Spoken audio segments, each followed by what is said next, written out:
dalam hidupku. Kaulah satu panutanku, kisah hidupmu menjadi teladan bagiku untuk lebih kuat dan lebih sabar dalam dunia yang semakin fana. Jawaban bagiku teladan darimu kan selalu ku imani selama hidupku.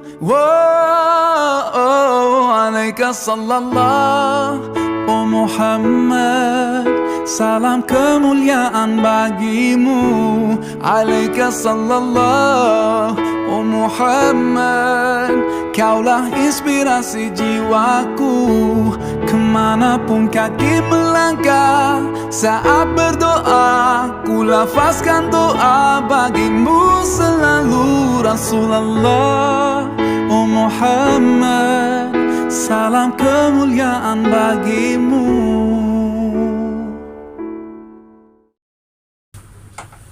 Assalamualaikum warahmatullahi wabarakatuh.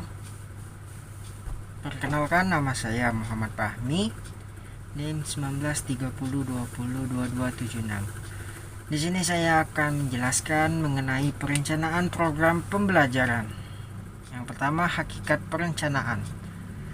Memahami definisi perencanaan pembelajaran dapat dikaji dari kata-kata yang membangunnya. Menurut Kamus Besar Bahasa Indonesia, bahwa perencanaan adalah proses, cara, perbuatan merencanakan. Sementara pembelajaran adalah proses, cara, perbuatan menjadikan orang atau makhluk hidup belajar. Ada beberapa definisi tentang perencanaan yang rumusannya berbeda-beda. Misalnya, ada yang mengemukakan bahwa perencanaan ialah menyeleksi dan menghubungkan pengetahuan, fakta, imajinasi, dan asumsi untuk masa yang akan datang dengan tujuan memvisualisasi dan memformulasi hasil yang diinginkan dengan urutan kegiatan yang diperlukan dan perilaku dalam batasan-batasan yang dapat diterima yang akan digunakan dalam penyelesaian. Adapun definisi yang lain yang mengemukakan bahwa perencanaan adalah hubungan antara apa yang ada sekarang dengan bagaimana seharusnya, yang bertalian dengan kebutuhan, penentuan tujuan, prioritas, program, dan alokasi sumber.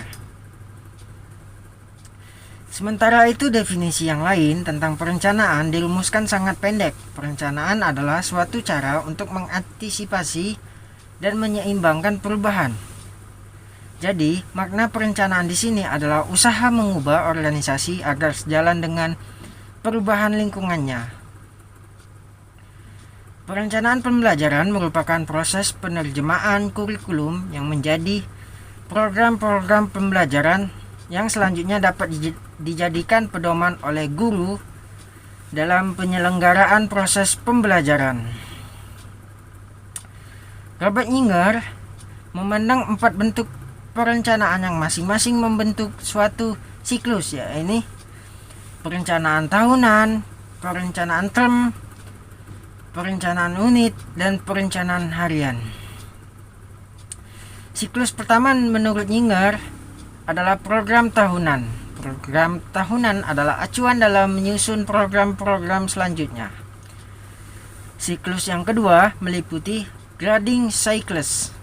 Pada siklus ini ditentukan setengah pelajaran berupa aktivitas siswa sebagai tujuan terminal dan tujuan antara. Siklus ketiga adalah perencanaan unit pelajaran. Perencanaan unit pelajaran didasarkan kepada tujuan umum yang harus ditempuh seperti yang dirumuskan dalam program tahunan.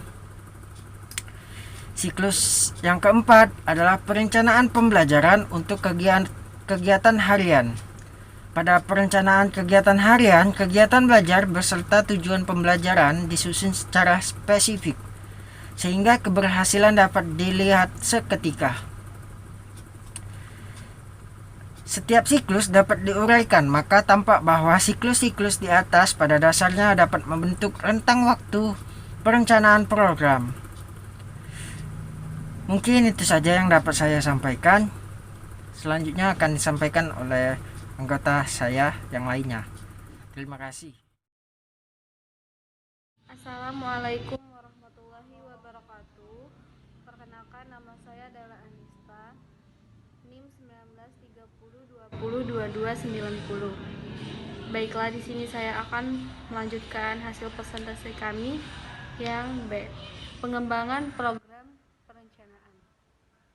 Dalam pengembangan program ini ada beberapa program yang harus dipersiapkan guru sebagai proses penerjemahan kurikulum. Yang pertama itu menentukan alokasi waktu dan kalender akademis, merupakan langkah pertama dalam menerjemahkan kurikulum. Menentukan alokasi waktu pada dasarnya adalah menentukan minggu efektif dalam setiap semester pada satu tujuan ajaran. Ada beberapa langkah-langkah yang harus ditempuh dalam menentukan alokasi waktu pelajaran. Yang pertama itu, tentukan pada bulan apa kegiatan belajar dimulai dan bulan apa terakhir pada semester pertama dan kedua. Yang kedua, tentukan jumlah minggu efektif pada setiap bulan setelah diambil minggu-minggu ujian dan hari libur. Selanjutnya yang ketiga itu, tentukan jumlah hari belajar efektif dalam setiap seminggu. Selanjutnya itu perencanaan program tahunan. Program tahunan adalah perencanaan tahunan. Program tahunan adalah perencanaan penetapan alokasi waktu satu tujuan 1 tahun ajaran untuk mencapai tujuan yang telah ditetapkan. Ada beberapa langkah-langkah yang dapat dilakukan untuk mengembangkan program tahunan. Yang pertama itu, lihat beberapa jam alokasi untuk setiap mata pelajaran dalam seminggu dan struktur kurikulum seperti yang telah ditetapkan pemerintah. Analisis beberapa minggu efektif dalam setiap semester, dan yang terakhir itu tetap dalam gambaran alokasi waktu efektif. Selanjutnya, rencana program semester. Rencana program semester merupakan penjabatan dari program tahunan. Jika program tahunan disusun untuk menentukan jumlah yang diperlukan untuk mencapai KD. Yang terakhir itu silabus.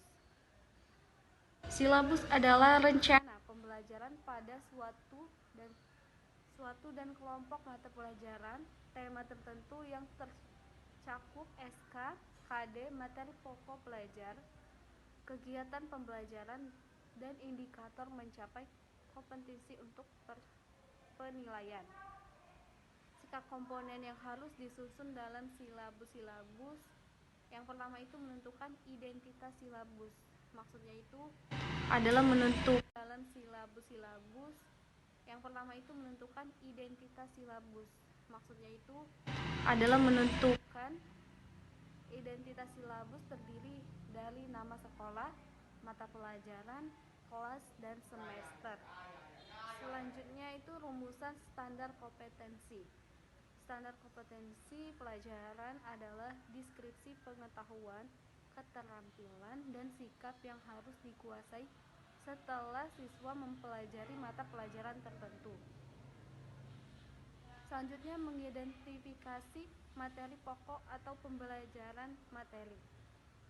Materi pokok disusun untuk mencapai tujuan. Oleh karenanya, materi pokok dipilih sesuai dengan kompetensi dasar yang harus dicapai. Lanjut, menentukan penilaian.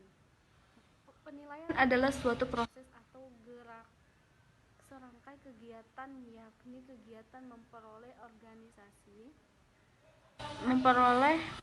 menganalisis dan menafsirkan data tentang proses dan hasil belajar peserta didik yang dilakukan secara sistematis dan berkesinambung, sehingga menjadi informasi yang gema dalam pengambilan keputusan. Menentukan akulasi.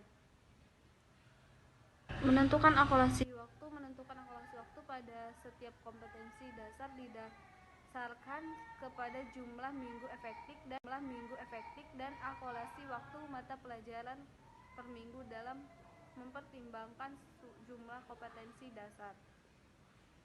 Selanjutnya, menentukan sumber belajar.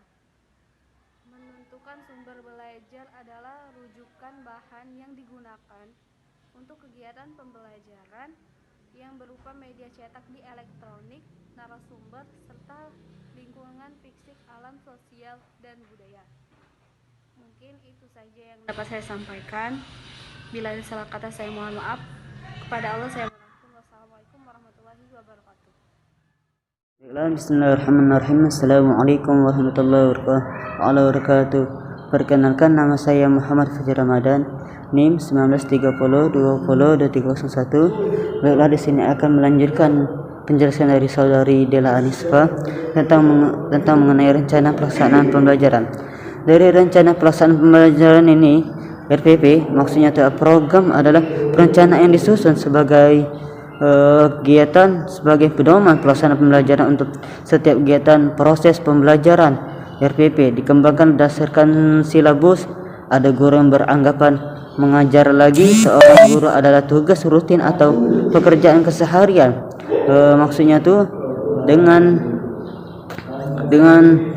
mungkin guru yang tidak berpengalaman tidak perlu membuat perencanaan sebab ia telah tahu apa yang ia dikerjakan. Jadi di dalam kelas pendapat itu mungkin ada benarnya seandainya mengajar hanya dianggap sebagai proses menyampaikan materi pembelajaran sebagai pelajaran, tetapi sebagai yang telah kita pelajari, mengajar tidak sempit itu. Mengajar telah kita pelajari, mengajar tidak sempit itu. Mengajar adalah proses mengatur lingkungan supaya siswa belajar yang kemudian diistilahkan dengan pembelajaran. Dengan demikian, maka setiap proses pengajaran selamanya akan berbeda tergantung pada yang tujuan yang dituju adalah maksudnya adalah pembelajarannya dan juga materi pembelajaran serta karakteristik siswa juga sebagai subjek belajar. Oleh sebab itu, guru perlu merencanakan pembelajaran dengan matang sebagai bagian dari tugas pokok profesionalnya.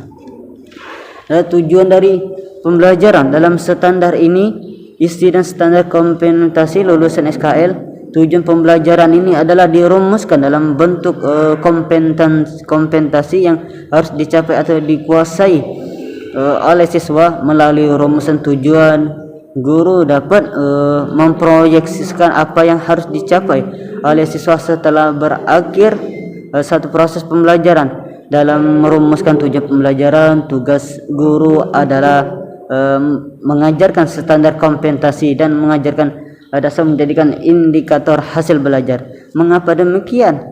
Telah kita ketahui bahwa sebab SK dan KD itu sendiri telah ada dalam standar isi, kecuali seandainya guru ingin mengembangkan kurikulum muatan lokal mulok istilahnya itu sesuai dengan kebutuhan lah, kebutuhan karakteristik daerah indikator hasil belajar itu sendiri. Pada dasarnya adalah pernyataan perilaku yang memiliki dua syarat utama, yakni bersifat observable dan berinteraksi pada hasil belajar. Yang termasuk dari materi dan isinya dalam kandungan penjelasan tadi tentang pengembangan tujuan pembelajaran itu materi atau isi pembelajaran berkenaan dengan bahan pelajaran yang harus dikuasai siswa sesuai dengan tujuan pembelajaran. Materi pelajaran harus digali dari berbagai sumber, belajar sesuai dengan kompensasinya yang harus dicapai dalam kurikulum tingkat satuan pendidikan yang disebut tuh KTSP. Maksudnya tuh materi pelajaran yang harus dikuasai siswa berbeda antar daerah. Hal ini dikarenakan setiap daerah memiliki karakteristik yang tidak sama. Misalkan ketika guru akan mengajarkan materi pokok tentang alat transportasi, maka transportasi itu di Kalimantan akan berbeda dengan siswa di Jawa. Walaupun itu mereka sampai mempelajarinya materi transportasi, guru-guru tetap untuk saling instruksi kepada siswa mengenai apa yang telah diajarkan tadi. Mungkin itu dapat saya sampaikan. Akhirul salam. Assalamualaikum warahmatullahi taala wabarakatuh. Segala yang ada dalam hidupku, ku sadari semua milikmu. Ku hanya hamba-Mu yang berlumur dosa. Tunjukkan aku jalan lurus-Mu untuk menggapai surga-Mu. Terangiku dalam setiap langkah hidup.